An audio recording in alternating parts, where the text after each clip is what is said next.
নমস্কার বন্ধুরা, কেমন আছেন সবাই? আশা করি সবাই খুব ভালো আছেন। আমি সর্বাণী।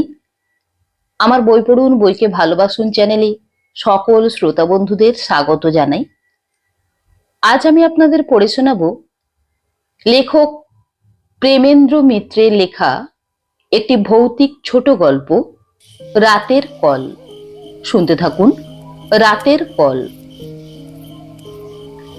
যে 5টা ইন্দ্রিয় দিয়ে আমরা পৃথিবীকে জানি, তাদের ত্রুটি অনেক, অনেক রকম ভুল তাদের হয়। তবু আমাদের মতো সাধারণ মানুষের তাদের উপর বিশ্বাস অগাধ।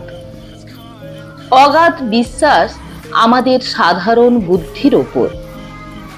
এই কটা ইন্দ্রিয়ের নাগালের মধ্যে না এলেই আমরা অনায়াসে অনেক কিছুই উড়িয়ে দিই। বুদ্ধি দিয়ে আমরা কঠিন ভাবে সত্য বা মিথ্যা বলে সব কিছুর উপর রায় দিই।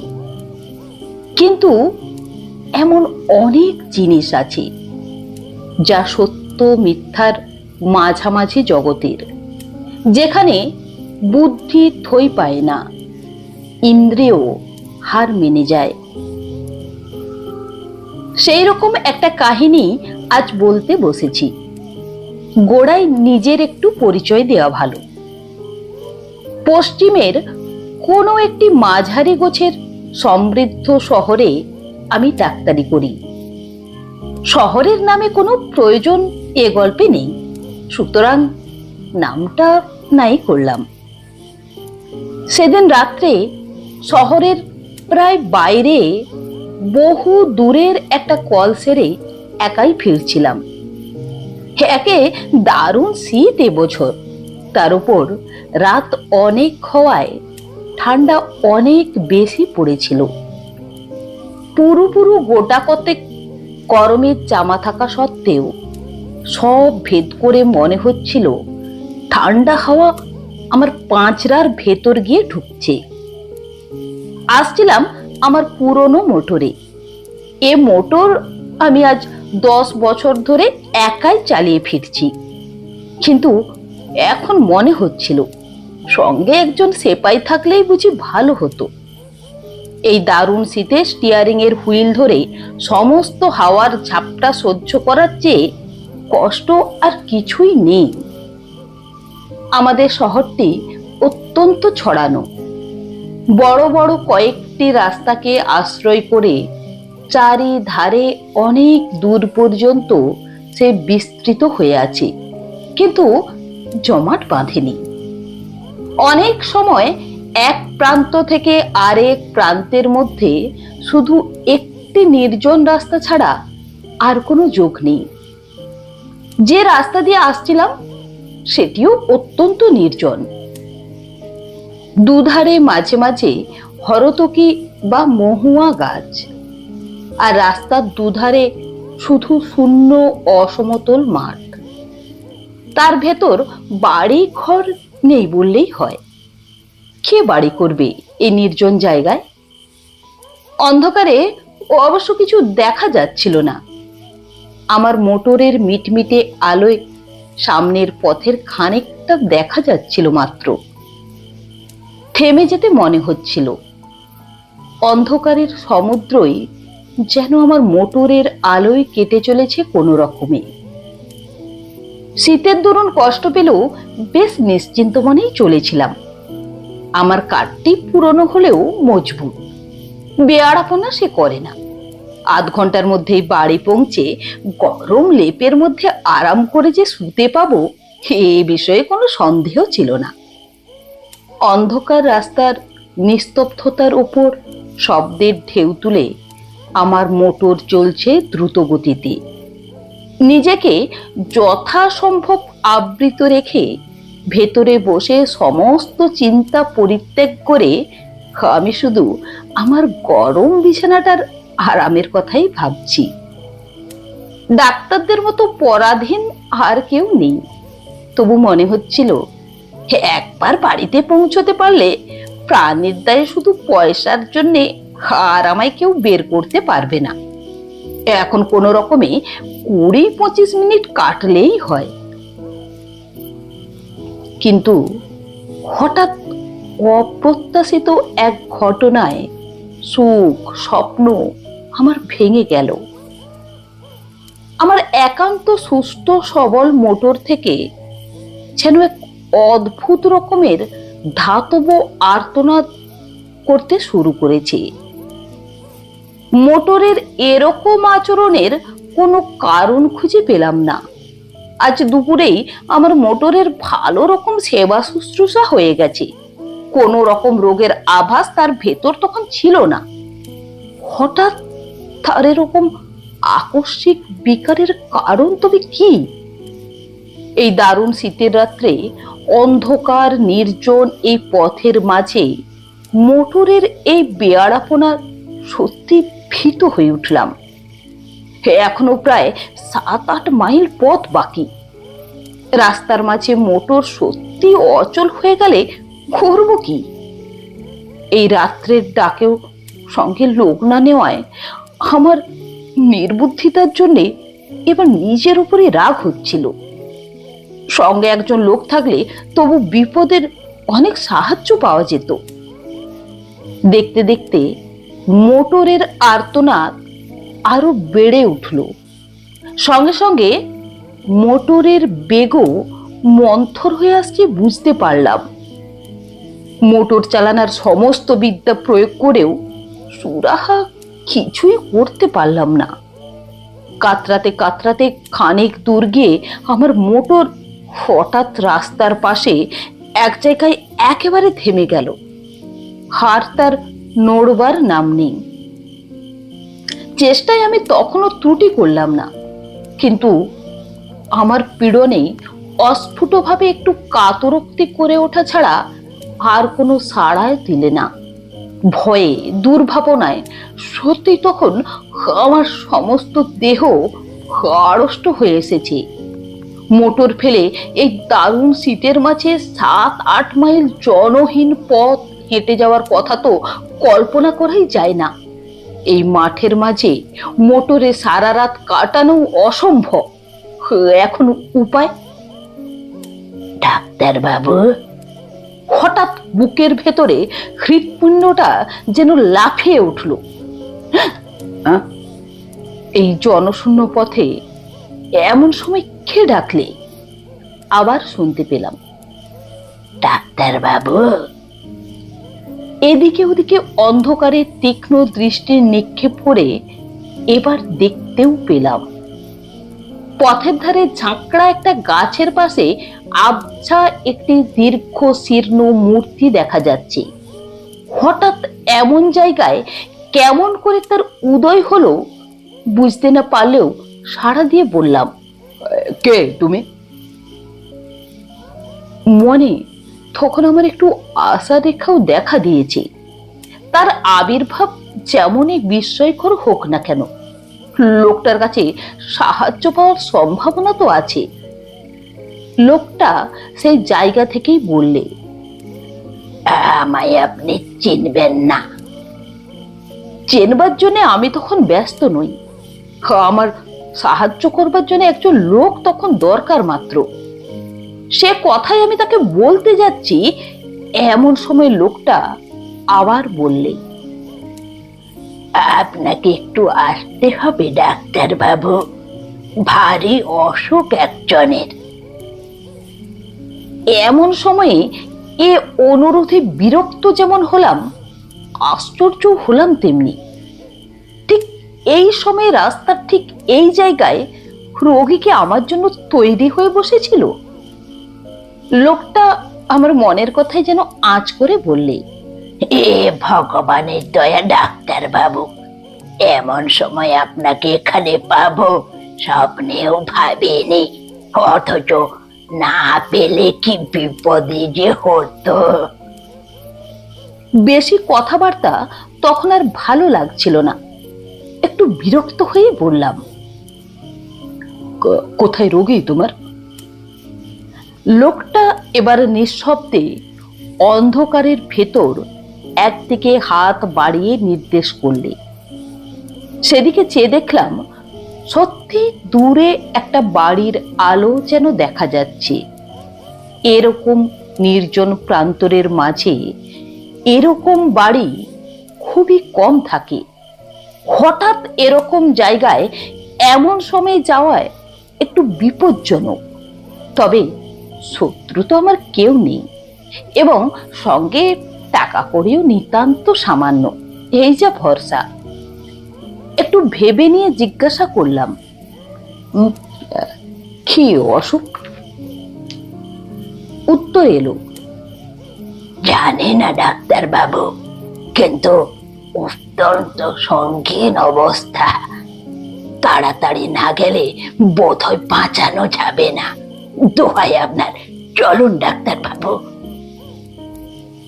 কোথায় নিজের বিপদ সামলাবো, না হঠাৎ রাস্তার মাঝে মাঝরাতে যে যেতে হবে পরের চিকিৎসায়। তবু ডাক্তার মানুষ, জীবন মরণের কথা শুনলে চুপ করে বসে থাকতে পারা যায় না। বাধ্য হয়ে তাই বললাম, চলো।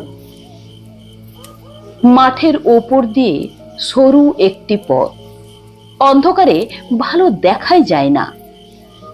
তাই লোকটার পিছু পিছু মিনিট 5 হেঁটে একটি বাড়ির উঠোনে এসে দাঁড়ালাম। সামনে একটি ঘরের দরজা থেকে আলো দেখা যাচ্ছে। সেই দিক দেখিয়ে লোকটা বললে, ওই ওই ঘরেই রোগী বাবু, আপনি যান, আমি এক্ষুনি আসছি। অন্ধকারের ভেতরে বুঝতেই পারছিলাম বাড়িটি বিশেষ সমৃদ্ধ চেহারাই নয়। গুটি 4-5 ঘর এবং একটুখানি ঘেরা উঠোন। ঘরগুলিও সব পাকা ছাদের নয়, দুপাশে খোলা ছাউনি। লোকটার কথা মতো সামনের ঘরে গিয়ে এবার ঢুকলাম। ঘরটি আয়তনে বিশেষ বড় নয়, তার উপর নানান আকারের বাক্স পেঁচাই বোঝাই বলে ভেতরে নড়বার চড়বার স্থান অত্যন্ত অল্প। দরজার মুখোমুখি একটি জানালা, সেই জানালার ধারে মিটমিট করে একটি কেরোসিনের লণ্ঠন জ্বলছে। সেই আলোতেই অস্পষ্টভাবে দেখা গেল দরজার বাঁ ধারে একটি 4 পায়ায় অত্যন্ত শীর্ণ এক ভদ্রলোক শুয়ে আছেন। আমি ঘরে ঢুকতে ক্ষীণ স্বরে ভদ্রলোক বললেন, এসেছেন ডাক্তার বাবু? আপনার দয়া কখনো ভুলবো না, বসুন।